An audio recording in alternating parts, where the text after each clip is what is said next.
Coucou tout le monde, on se retrouve pour les sorties livresques du mois de novembre et il y en a quand même quelques-unes parce que j'avais entendu partout dire ça c'est quand même largement calmé. Moi j'ai réussi à en trouver quand même pas mal. Bon, il y en a peut-être un peu moins que d'habitude, mais il en reste quand même pas mal, donc on va partir tout de suite. On va commencer tout d'abord avec les suites de saga. Va sortir le 5 novembre le tome 4 de Au champ des grenouilles, le mystère de l'étang de Barbara Canepa, Anaïs Allard et Caresquet en écrivain. Les trois sont des écrivains, donc du coup je ne sais pas qui est l'illustrateur. Voilà, c'est pas précisé, on a les trois et c'est écrit écrivain. Je ne me suis toujours pas procuré cette BD, mais j'entends que de très bons retours. Les images sont tout à fait splendides. Si j'arrive à vous trouver une image d'une planche, je vous mets en photo sur le côté en plus du descriptif du livre. Mais ça a l'air tout mignon. Encore le 5 novembre va sortir la suite des Grimoires d'Elphie, là c'est le tome 6, le sortilège corse, de Audrey Alouette, en illustration c'est Minnie Ludwin et Christophe Arletton en écrivain aussi aux éditions Draco. J'avais lu les 4 premiers tomes il me semble, j'avais énormément aimé, donc je lirai avec grand plaisir la suite de Grimoires d'Elphie dès que j'aurai l'occasion.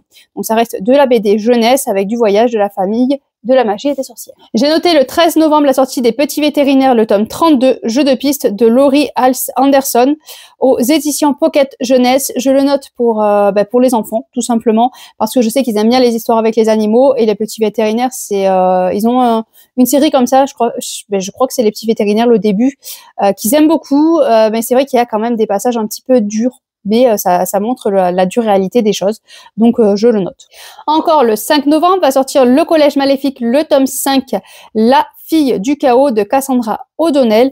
Je sais pas combien il y aura de tomes dans cette saga, mais en tout cas, moi, ça me tente plutôt pas mal. Après avoir vu La Légende des après avoir lu La Légende des Quatre que j'avais plutôt bien aimé, je suis tentée par cette saga. C'est aux éditions Flammarion Jeunesse. C'est de l'aventure fantastique. Le 6 novembre va sortir Indiana Bones, le tome 3, Indiana Bones et la Cité perdue de Harry Ape et Rebecca Bagel en illustrateur aux éditions Saxo. Les éditions Saxo, je trouve qu'ils sortent de très bons livres jeunesse, donc je les note, je me dis pourquoi pas pour les enfants. En plus, ça fait penser un petit peu au livre de Jules Verne. Voilà, celui-ci, je sais pas pourquoi. Donc c'est une aventure avec des chiens et c'est de la littérature jeunesse. J'ai noté le 6 novembre la sortie du Labyrinthe, le rivage des survivants, le tome 3 de James Dashner aux éditions Pocket Jeunesse. Et alors là, j'ai pas entendu que des bons retours. Je me suis procuré le tome 1 du Rivage des survivants. J'avais lu le 1, 2, 3 du Labyrinthe que j'avais plutôt bien aimé. Donc j'ai acheté le Rivage des survivants, le tome 1. Et j'avais entendu dire que c'était une duologie, mais non, il y a un tome 3 là qui sort. Donc ça va peut-être être une trilogie, je ne sais pas si ça se finit en 3 tomes. Je suis plutôt tentée, mais vu les retours, c'est vrai que ça me fait un petit peu peur. Donc il va falloir que j'y aille, mais à reculons. Le 6 novembre va sortir Jade et les chevaux, le tome 6, un Noël O'Hara de Philippine de Gréa et Limut en illustrateur aux éditions Ozu. Je le note pour ma petite fille, évidemment. J'avais jamais vu cette saga de chevaux. Il y en a plein, des petites sagas comme ça avec des chevaux. Mais celle-là, je l'avais jamais vue, donc je me dis pourquoi pas, ça pourrait l'intéresser. Dès qu'elle voit un livre avec des chevaux, en général, ça lui plaît. Après, il faut qu'elle les lise aussi. Mais ça, c'est une autre histoire. Mais déjà, ça peut, lui donner goût à la bouche. L'eau à la bouche, pas goût à la bouche. Le 6 novembre va sortir Réseau Royal, le tome 3, Reconquête de Camille Versii aux éditions Château d'Âme. Je vous en ai parlé le mois dernier, mais visiblement la sortie a dû être repoussée parce que je le retrouve ici ce mois-ci. Donc voilà, donc le 6 novembre va sortir le tome 3, normalement enfin. Le 7 novembre va sortir Par-delà la brume, le tome 2, La rébellion des dragons de Lucie Chaponnet, en auto-édition, normalement avec cet auteur-là. Je ne me suis pas procuré le tome 1, c'est de la fantaisie avec des dragons, moi ça me tente toujours et je sais que l'auteur écrit merveilleusement bien. J'ai noté aussi le 19 novembre Les piliers de la terre, le tome 3, Le chantier de l'espoir de Didier Alcance, Stéphane Dupré en illustrateur et Ken Follett en écrivain. J'avais adoré, je me rappelle, je l'avais lu 14-15 ans, je pense, 16 ans, Les piliers de la terre, que j'avais vraiment eu un gros coup de cœur parce que on parlait de construction de cathédrale. J'espère que c'est bien celui-là qu'on parle de la construction de la cathédrale. Mais bon, je me rappelle avoir eu un excellent souvenir et je me dis pourquoi pas en BD ça peut me remettre les pieds à l'étrier avec cet auteur. Pourquoi pas mettre les pieds à l'étrier aux enfants aussi. Donc je viens de voir une sortie qui est repoussée en février 2026, donc on va avoir le temps, donc je le supprime. On va passer au 20 novembre, on va sortir À la recherche de l'esprit renard, le tome 2. Je n'ai pas lu le tome 1, mais je l'ai dans ma bibliothèque parce que mon fils de 16 ans l'avait fait acheter, et il l'a pas lu d'ailleurs je crois. Mais bon, je l'ai dans ma bibliothèque, j'ai entendu d'excellents retours sur ce tome 1, donc à un moment donné, il va falloir que je me lance. Et les couvertures sont tout à fait splendides. Et le 27 novembre va sortir La Guerre du Pavot, le tome 2. Oh, Denis, tu attends? Bon, je vais faire rentrer le chien, il pleut quand même, la pauvre. Donc, nous revoilà. Le 27 novembre va sortir le tome 2 de La Guerre du Pavot, La République du Dragon de Rebecca F. Kwong, aux éditions de Saxus. Donc, j'ai le tome 1 dans ma bibliothèque parce que j'avais entendu beaucoup de retours très positifs. C'est sur de la mythologie, de la magie, de la fantaisie historique. Donc, moi, ça me tentait plutôt pas mal avec tous les retours que j'avais entendu parler. C'est en 3 tomes. Donc, le tome 2 sort là déjà et le 3e tome, devrait peut-être pas trop tarder, étant donné que ça était déjà publié.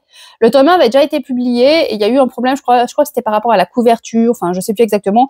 Donc, ils avaient arrêté la publication, et là, ils reprennent avec de Saxus. Donc, il va falloir que je me lance. Donc, voilà pour les suites de saga. Maintenant, on va partir avec les tomes 1 de saga. Voilà pour les suites de saga. Maintenant, on va partir avec les tomes 1 de saga, où il y en a que 3. Bien sûr, à chaque fois, c'est ce que moi j'ai repéré. Il y en a beaucoup plus. Donc, le 5 novembre va sortir Le Chant des Étoiles de Elisabeth Lim aux éditions Rajo. C'est l'auteur de 6 couronnes écarlates. Et si je ne me trompe pas, cette saga est dans l'univers de 6 couronnes écarlates. Mais je ne certifie pas. Vu la couverture du livre, en tout cas, c'est bien raccord avec 6 couronnes écarlates. Donc, Maya travaille dans l'atelier de couture de son père et il va y avoir un messager royal qui va convoquer son père, sauf que son père est malade. Donc, elle va se déguiser, prendre l'apparence du fils de ce couturier pour se faire passer pour son fils et pour aller à la cour, voilà, pour faire ce qu'on lui demande.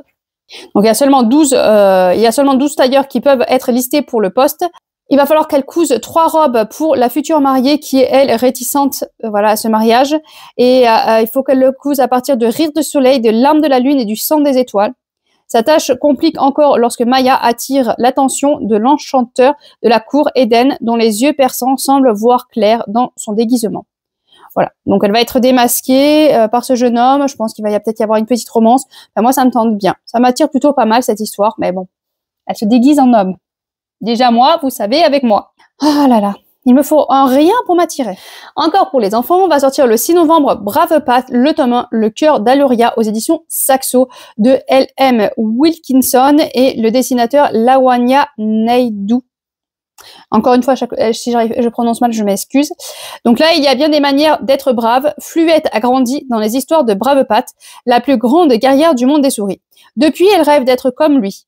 Elle aussi veut vivre des aventures et affronter les ennemis. Mais impossible dans son village où il se passe jamais rien. Jusqu'au jour où surgissent des ombres qui se nourrissent de couleurs et de vie. Pour Fluette, c'est l'occasion de prouver qu'être courageux n'est pas une affaire de taille. Voilà, une petite souris qui va braver les dangers. Moi, j'ai dit pourquoi pas. Et enfin, celui-là, je sais pas si c'est un tome 1, mais j'ai entendu dire des échos que ce serait un tome 1, mais il y a écrit nulle part petit 1. Donc là, je certifie pas. Hein, voilà, j'ai mis en tome 1, mais je ne suis pas sûre. Donc c'est le 6 novembre va sortir Jusqu'au plus profond désastre de Alric et Jennifer Twice. Donc si jamais vous avez plus d'infos, n'hésitez pas à m'en informer. Voilà, si c'est un tome 1 ou si c'est un tome unique. Donc c'est aux éditions Love-Twim. Donc forcément, moi, les Twice, je note. Linus, astronomiste à l'esprit constellé d'angoisse, est plongé dans un deuil insondable depuis que sa fiancée, Lucia, archéologiste à l'Académie des sciences de Lockford, a disparu. En gros, sa fiancée a disparu. Hein, on va abréger. Donc, la fiancée de Linus a disparu et il va tout faire pour essayer de la retrouver. Sa solitude est troublée par l'arrivée de l'impertinente Diana, exploratrice en quête de rédemption, chargée d'écrire à son sujet. Très vite, celle-ci est happée par les mystères qui hantent les lieux. Lettres tardives, apparitions fantomatiques. Elle est bientôt rejointe par Santino Rossini, ami précieux du couple. On va avoir une disparition, c'est de la romantécie, une quête, Dark Academy. Moi, c'est ce côté Dark Academy qui me fait un petit peu peur. Mais bon, c'est les Twice, donc je fais confiance déjà à la plume. Donc voilà pour ces tomes 1. Enfin, a priori, là, le dernier, je vous ai dit, je suis pas sûre à 100%, mais j'ai entendu des échos comme quoi c'était un tome 1. Donc j'espère que je me trompe pas. Donc voilà pour ces tomes 1. Et maintenant, on va passer au one-shot. Le 5 novembre en poche va sortir Nettle and Bones, Comment tuer un prince de T. Kingfisher. C'était pas compliqué pourtant, mais je ne sais pas. Hein. Il a reçu le prix Hugo du meilleur roman. Ce n'est pas le genre de conte de fées où la princesse épouse un prince, c'est celui où elle le tue. Bon, déjà, voilà, une princesse qui veut tuer le prince, ça me suffit en fait, il m'en faut pas plus. Ça va être avec de la magie, contes et légendes, contes merveilleux, horreur, violence conjugale. Je ne vais pas en lire plus, j'ai entendu beaucoup d'échos sur ce livre-là, et moi, ça me tente. Le 4 novembre va sortir Les Arcanes du Mal de Sacha Morage aux éditions Plume Blanche. On est avec Alicia qui rêve de voir comme sa mère, mais elle n'est qu'une simple humaine. Une réserve de sang pour le commerce de sa génitrice. Un sang qui devient plus précieux lorsqu'elle ingère du thym, de la poudre d'os et de la belladone. Tout est hostile à Alicia depuis toujours. Et sa vie se complique encore dans l'univers magique où elle est acceptée pour étudier. Aveugle aux illusions mortelles qui infestent les lieux, ses journées sont des luttes et ses cours des épreuves. Seul un jeu de tarot noir et glacé lui permet de survivre grâce au pouvoir étrange qu'il lui confère. Mais à chaque carte tirée, le jeu s'immisce un peu plus dans son esprit et Alicia ne réalise pas qu'elle devient le jouet de forces sombres et maléfiques. Voilà, on va être avec de la magie, un jeu de tarot, c'est encore de la Dark Academy, mais bon, il en sort beaucoup, donc bon, on va tenter. De la fantaisie divinité. Moi, j'ai craqué, j'ai déjà précommandé le livre. Oui, c'est les éditions Plume Blanche, donc j'ai pas cherché midi à 14h, j'ai préco. Le 5 novembre va sortir l'intégrale de Clone de la Nation. Je l'ai lu en audiobook que j'avais beaucoup aimé et donc je me dis pourquoi pas acheter l'intégrale aux éditions de Naos. Donc ça coûte 28 €. Mais si on divise le prix en deux parce que c'est une duologie, bah ça vaut peut-être le coup quand même. On est en 2045, dans un monde au bord de l'asphyxie, surveillé par des intelligences artificielles omniprésentes. Les clones sont devenus des outils d'État, façonnés pour incarner les grandes figures historiques. Mais il y en a 3 qui vont s'évader. On a Marie Curie dans le lot, et nous, on va avoir une jeune fille qui va devoir se cacher parce que elle ressemble trait pour trait à Marie Curie, et comme il y en a une qui s'est évadée, bah, les IA ont fait le lien et ils se sont dit, bah, c'est elle, donc il va falloir qu'on la récupère. Donc Marie, il va falloir qu'elle fasse le choix ou rejoindre les clones et essayer de rester protégée et comprendre pourquoi elle ressemble trait pour trait à Marie Curie, ou se rendre aux autorités. Voilà. Le 5 novembre va sortir Underwatch aux éditions Casterman de Thibaut Vermont, peut-être qu'on dit pas le T. C'est de l'anticipation dystopique. On est avec Anaïs, 15 ans, qui a grandi dans une société où le moindre fait et geste sont scrutés, contrôlés, à la mémoire collective manipulée. Censée suivre un parcours de vie tout tracé sans poser de questions, Anaïs ne pense pourtant qu'à une chose, garder une part de liberté et préserver les liens précieux avec ses meilleures amies Jasmine, Malia et Yaline. La disparition brutale de Romuald, un garçon de leur âge, parti enquêter sur un mystérieux wagon enfoui au cœur de la forêt, résonne comme un appel à la révolte pour le groupe de filles. Elle décide alors de se lancer dans une expédition interdite pour le retrouver et pour échapper ensemble au regard permanent du système. Mais elles ne sont pas seules sur les traces de Romuald et surtout, leur échappée va rapidement virer au cauchemar, dans une confrontation avec le passé qui n'était pas censé être déterré. Moi, c'est vraiment ce côté-là, surveillance 24h/24, toujours, voilà, ce qui est en train de nous arriver petit à petit, hein, voilà, faut pas se mentir. C'est vers le monde où on se dirige, et du coup, moi, j'aime bien lire des livres de cet ordre-là. Bon, là, celui-là, je ne pouvais pas le manquer. Le 5 novembre va sortir l'intégrale de Elena de Pierre Bottero, aux éditions Rajo. Forcément, moi, je l'ai précommandé, je le veux, voilà, j'avais précommandé La Quête des Willan et Les Mondes des Willan que j'ai dans ma bibliothèque, les intégrales collector. Donc celui-là, pareil, je l'ai précommandé et je le veux dans ma bibliothèque, quoi qu'il arrive. J'ai adoré vraiment cette saga. C'est de l'aventure, de la fantaisie jeunesse avec un peu d'amitié, de la philosophie et des combats. Moi, j'adore. Et je me rappelle que c'est vraiment été ma découverte des univers de fantaisie avec Pierre Bottero. Le 6 novembre va sortir La Nécropole maudite de James Rollins aux éditions Fleuve Noir. Sous les ruines du temple Inca sommeille un secret mortel. Au cœur de la jungle sud-américaine, Sam Conklin, étudiant en archéologie, tombe sur un remarquable site Inca niché entre 2 pics montagneux. Un lieu resté caché depuis des millénaires. Malgré les nombreux pièges tendus pour protéger cette nécropole des intrus, le jeune homme et son équipe décident ensemble de poursuivre leur exploration, d'affronter l'inconnu coûte que coûte. Voilà, donc des chercheurs qui espèrent une nouvelle découverte au niveau des Incas. Pourquoi pas. Encore le 6 novembre va sortir Ici s'arrête le monde de Barbara Abel aux éditions Récamier. Alors qu'Hélène, Raphaël et leurs enfants passent une journée banale entre courses et préparation d'anniversaire, tout explose. La ville sombre rapidement dans le chaos. La famille se réfugie dans sa cave, mais très vite, un choix et une responsabilité imprévue se présentent à elle. Jusqu'où vont-ils devoir aller pour sauver ce qui compte vraiment? Donc un thriller psychologique qui questionne l'humanité, le courage et nos limites. Moi j'adore, ça fait un petit peu post-apo, non? Vous connaissez mon amour pour les post-apo. Le 14 novembre, je sais pas pourquoi celui-là je me le suis noté, mais je sais pas, il m'attire, donc je l'ai noté. C'est La Diseuse de mort de Christelle Da Cruz aux éditions Plume du Web. Donc Plume du Web, ça annonce un petit peu la couleur, de la romance, magie vampire, C'est fantasy urbaine, c'est pas forcément tout ce qui m'attire en général, mais ça reste un monde post-apo.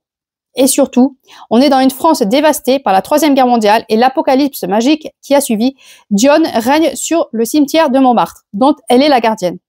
Accompagnée de son fusil et de sa chienne, ses journées ainsi que ses nuits sont rythmées par la traque de pilleurs et le bon temps passé avec ses deux seuls amis, vampires et succubes de leur état. Voilà, donc déjà, là, ça me met un petit frein quand même. Mais bon, le fait qu'elle soit gardienne de cimetière, ça m'attire. Mais c'est le côté succube, là, ça me freine beaucoup. La vie bascule le jour où elle rentre en contact avec de curieux artefacts lors du pillage d'une tombe. Le lendemain, elle se réveille dotée d'un pouvoir terrifiant. Elle peut voir la manière dont vont mourir les personnes qui la touchent. Ce côté-là m'intéresse beaucoup par contre. Hélas, ses ennuis ne s'arrêtent pas là. Des tas de loups-garous renégats semblent tout à coup s'intéresser à elle. Astrid, son amie vampire, met alors tout en œuvre pour essayer de la protéger, quitte à forcer la main de son créateur, Lashland. Voilà, donc c'est ce côté voilà qu'elle va pouvoir voir la mort des autres, qui est gardienne d'un cimetière. Mais le côté vampire succube me fait un petit peu peur, parce que succube, on sait souvent comment ça finit. Voilà, mais bon, on verra. Je vais attendre les retours, s'il y a des retours de ce livre-là, pour voir si ça vaut le coup ou pas. Et un petit dernier pour la route, le 21 novembre va sortir un petit Rien du tout de Chloé Bergeau et Sarah Prune en illustration. Ça avait commencé comme ça. Quelques mots chuchotés dans son dos, sur son passage. Elle savait qu'il existait, mais il restait diffus, à la lisière de la frontière volontaire qu'elle avait fini par installer, de guerre lasse entre elle et eux. Elle pensait que sa carapace serait assez résistante pour ne pas se briser. Jusqu'ici, elle tenait. Et puis, il y avait Firmin.